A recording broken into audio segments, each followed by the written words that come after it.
Татарстан – земля с тысячелетней историей, богатая природными ресурсами и обладающая уникальным культурным наследием. Это один из самых экономически развитых и привлекательных для туристов субъектов страны. Здесь можно окунуться в особый образ жизни со своей кухней, музыкой, модой, искусством, архитектурой, умением отдыхать и веселиться, открыть для себя особенную, ни на что не похожую землю, которую еще называют край тысячи и одного удовольствия. Столица республики Казань по праву носит титул третьей столицы России. Еще Екатерина II говорила, что Казань – первый город после Москвы в России. И вот спустя 257 лет Казань доказывает, что она первая во многих направлениях, в том числе и в туризме. Чем сегодня привлекает столица Татарстана своих гостей, мы решили узнать лично.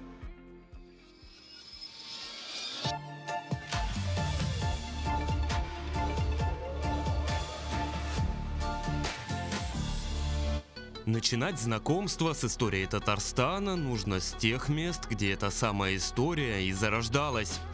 Для этого мы отправляемся за 200 километров от ее столицы, в город Великий Болгар. Он был основан булгарами, тюркоязычными племенами, жившими на территории Поволжья. Сначала здесь было лишь небольшое укрепление, но вскоре оно расширилось до размеров полноценного города. Удачное расположение на высоком берегу Волги, там, где в нее впадает Кама, создавало отличные условия для судоходства и торговли. Город многое повидал на своем веку, был столицей Волжской Булгарии, одного из ранних государственных объединений в Восточной Европе. Затем главным городом Золотой Орды, а еще играл важную роль в Великом Шелковом пути. В первой половине 13 века на город напали золотоордынцы, практически полностью его разрушив и разграбив. Каким Болгар был до нашествия монголов, мы уже никогда не узнаем. Об архитектуре того времени можно судить лишь по описаниям иностранных купцов и путешественников.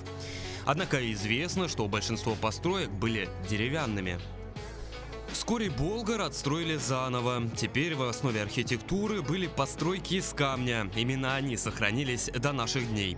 Вообще, за всю историю существования главный город Волжской Булгарии множество раз разрушали, затем вновь восстанавливали, но судьбу его решил именно поход русского воеводы в 1431 году, после которого было принято решение переносить столицу в Казань. Сегодня в Великом Болгаре находятся самые северные древние памятники ислама. Именно отсюда эта религия начала распространяться по Поволжью и Уралу. Ну а в июне 2014 года архитектурный комплекс включили в список всемирного наследия ЮНЕСКО. Наверное, про все наши места-то достопримечательности знают многие уже. Самая большая ценность – это, конечно, то, что здесь сохранилась архитектура. Это мусульманское зодчество периода XIV века. И, как мы понимаем, это еще и место сакральное для мусульман. Именно здесь в 922 году болгары принимают ислам, и это тоже является самым северным местом на территории мира, где вообще была принята религия ислам. А так, конечно, достопримечательностей у нас очень много. Особо рекомендую это музей болгарской цивилизации, это музей истории и археологии с функцией речного вокзала. Конечно же, музей Корана, где хранится самый большой печатный Коран из книги рекордов Гиннесса. И нельзя не упомянуть нашу Белую мечеть. Она современная, но в то же время очень красивая. Ее архитектура чаще всего сравнивается с Тадж-Махалом, называют даже его копией, да? Ну и, конечно же, наши природные красоты, ландшафт. Все это очень удачно сложилось в один такой хороший пазл, да? И наш Болгарский государственный музей-заповедник может привлечь как людей, которые интересуются историей, культурой, архитектурой, религией, ну и непосредственно вот этот вот экотуризм. Все это, конечно же, лучше увидеть своими глазами. Начнем по порядку, с памятного знака. Да, мы не ошиблись, именно так и называется это здание высотой в несколько этажей. Внутри находится музей Корана, главной экспозицией которого является самый большой в мире распечатанный Коран, вошедший в книгу рекордов Гиннесса. По специальному заказу он был изготовлен итальянскими мастерами. В закрытом виде ширина Корана составляет 1,5 метра, длина 2, весит он 500 килограмм. Переплет при этом выполнен из телячьей кожи, а обложка представляет собой малахитовое полотно с полудрагоценными камнями и декором из позолоченного серебра. Мусульманин, он и есть все свое ношу с собой. Кунган – это вещь тоже индивидуальная, которая даже войско идет, вот великолепный век. Идут они на войну, у каждого солдата свой кунган, потому что пользуются этим одновременно, каждому нужно, и не побежишь к соседу одалживать. То есть он кунган носит с собой. Ну, удобно. Последний погребальный саван тоже носит с собой. Вот очень интересные четки. Да, сейчас уже много-много разных вариантов. Но такие четки, я помню из детства у моей до войны, были такие четки. Это 99 прекрасных имен Аллаха. Следом за музеем виднеются руины соборной мечети. Когда-то здесь располагалось главное здание всего древнего Болгара. Ну а в большие мусульманские праздники у руин проводятся различные мероприятия. Мечеть частично отреставрирована, помимо руин здесь сохранилась старинная колонна, датированная тем же веком. Считается, что если к ней прикоснуться и загадать желание, оно непременно сбудется. Тут же расположен и так называемый Большой минарет. Это восстановленная башня, через которую верующие попадали в мечеть. Ее высота сегодня составляет 30 метров, хотя по данным историков в первозданном виде она не превышала и 24. Минарет просуществовал довольно продолжительное время, вплоть до 1814 года, когда башня рухнула из-за ведущих раскопки кладоискателей. Здесь же располагается и здание православного храма. Впрочем, такое, на первый взгляд, удивительное соседство не уникально для Татарстана, в котором разные культуры и религии тесно переплелись еще много лет назад. При строительстве монастырских сооружений существовали определенные правила. Например, новый храм должен быть расположен в непосредственной близости от уже существующего. Ну а поскольку на тот момент функции храма выполнял восточный мавзолей, новую церковь возвели рядом с ним. Здание разделяет десяток метров. Так и получилось, что на территории исламского городища возвышается православная церковь. Соседствует с памятниками мусульманской архитектуры и православной церкви. Одна из таких — церковь Успения. Строить ее начали в середине 18 века. Причем изначально использовали в строительстве обычный кирпич, а в основание заложили вот такие вот плиты с мусульманских надгробий. С одной лишь небольшой поправкой. Те надгробия, которые сегодня сохраняются здесь, это копии. Подлинники во время реконструкции демонтировали и перенесли в мавзолей, где они хранятся по сей день. Причем извлекли только те, что виднелись над землей. Большая часть все еще закопана глубоко под основанием церкви. Второй мавзолей, восточный, это строение, которое сохранилось лучше всех остальных, относят к XIV веку. До наших дней дожили даже самые мелкие его детали.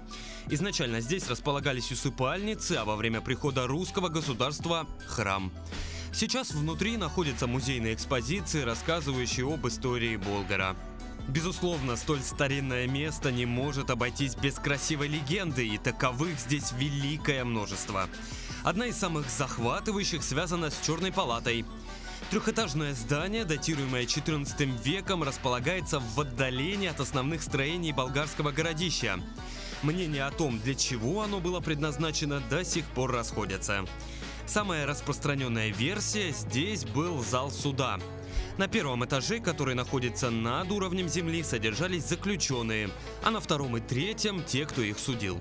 Однако рядом с Черной палатой также были обнаружены следы древнего водопровода, что не совсем соотносится с концепцией судебного дома. Когда Тамерлан пошел на Болгар, правитель Болгара спрятался со своей семьей именно в этом здании. А два старших брата, старших сына правителя, как раз пытались отразить войска Тамерлана, но попали к нему в плен. Пытались попасть в войска Тамерлана солдаты в это здание, но у них ничего не получилось, и Тамерлан приказал обложить здание бревнами и поджечь. Когда стены стали совсем черными, и огонь уже практически превратился в угли, ветер развеял черную дымку, и на своде этого здания сидела очень красивая девушка в прекрасных белых одеждах.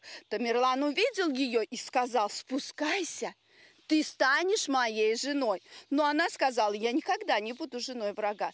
После этого он приказал привести двух ее братьев. Увидев своих старших братьев, она сказала так: «Да, я согласна стать твоей женой, но ты должен отпустить моих братьев, дать им самых лучших коней, еды и воды». Долго она смотрела, с высоты этого здания, как удалялись ее братья. И когда она посчитала, что братья удалились достаточно далеко, чтобы их догнать, она сбросилась на эти горящие угли и погибла. Еще одна легенда связана и с самим названием палаты. Историки до сих пор спорят, почему она именно черная. Возможно, своим названием, сложенное из белого известняка здания, обязано подвалу, где содержались заключенные, ожидающие решения ханского суда, который располагался на верхней галерее. Еще по одной версии, здание получило свое название из-за оборудованной здесь в 19 веке коптильни. Как показали археологические раскопки, у черной палаты были многочисленные пристройки, а саму ее окружала галерея с лестницами, ведущими на второй этаж. Ну а это настоящая жемчужина Болгара. Белая мечеть появилась здесь в 2012 году как символ зарождения в этой местности ислама. Здесь расположился целый комплекс, и помимо самой мечети здесь также располагается резиденция мусульманских лидеров, а также медресе для обучения основам ислама. Площадь перед мечетью вымощена гранитом и представляет собой символ райского сада, который разделен на 4 части и смотрит в разные стороны света. В центре находится искусственный водоем, зеркально отражающий всю мечеть. Сама площадь обрамлена аркадой из 88 белоснежных мраморных колонн, создающей своеобразную атмосферу. Кстати сказать, в Белой мечети хранится мусульманская реликвия – волос пророка Мухаммеда. Его можно увидеть за стеклом в небольшом окошке в стене молельного зала.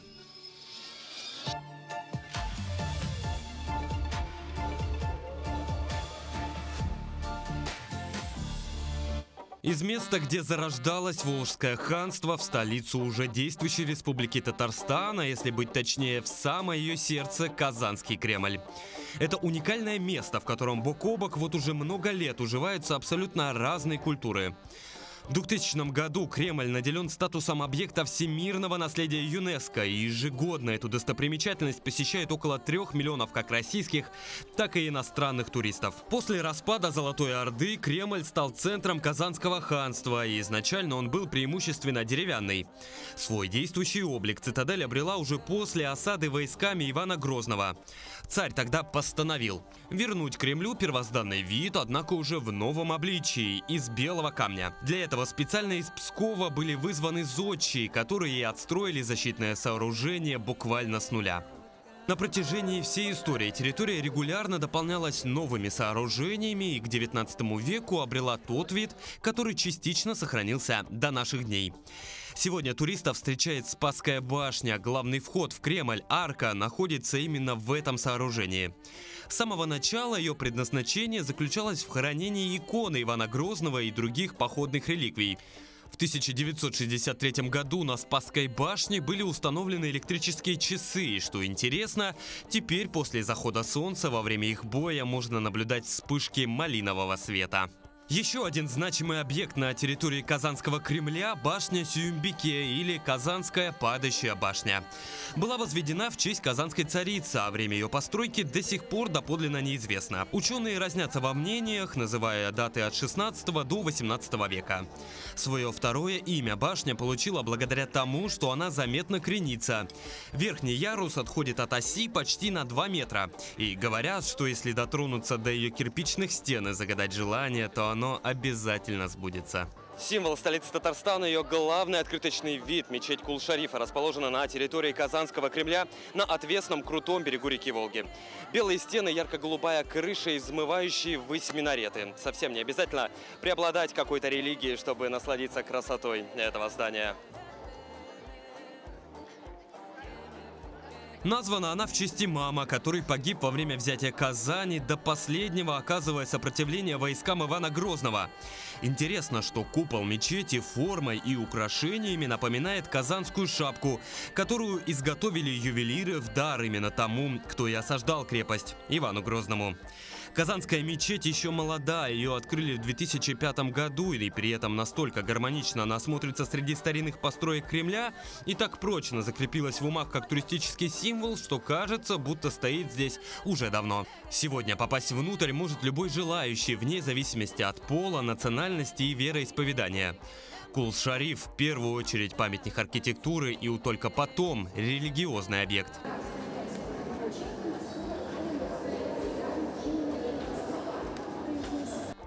И опять же, словно повторяя вехи древней истории, рядом с мечетью на территории Кремля стоит одна из главных святынь для православных – собор Казанской иконы Божией Матери. Это смута, это страшное время для страны в целом, да, для всего народа, потому что ему это все достается, все тяготы. Потом, когда он отказывается признавать очередного Лжедимитрия, принимают решение, что мы его просто голодом заморим, он стар и помрет сам. Но он успевает написать письмо. Письмо направляется сюда, то есть в письме написано буквально 2 строчки: напишите образ Богородицы Казанской. А здесь уже был монастырь. Именно здесь, на территории Казанского монастыря, явилась икона Богородицы, которая по сей день представляет собой одну из самых чтимых икон Русской Православной Церкви и во всем христианском мире. У святыни мистическая судьба. В 1904 году ее украл некий Варфоломей Чайкин с несколькими своими сообщниками. По их словам, драгоценные оклады были проданы, а, собственно, образа уничтожены. На протяжении долгого времени собор являлся местом притяжения многочисленных паломников, церковных, государственных и общественных деятелей. В 1932 году Центральный собор разрушили, а его территорию отдали под помещение табачной фабрики. В 2015 году президент Татарстана Рустам Минниханов подписал указ о восстановлении собора Казанской иконы Божией Матери.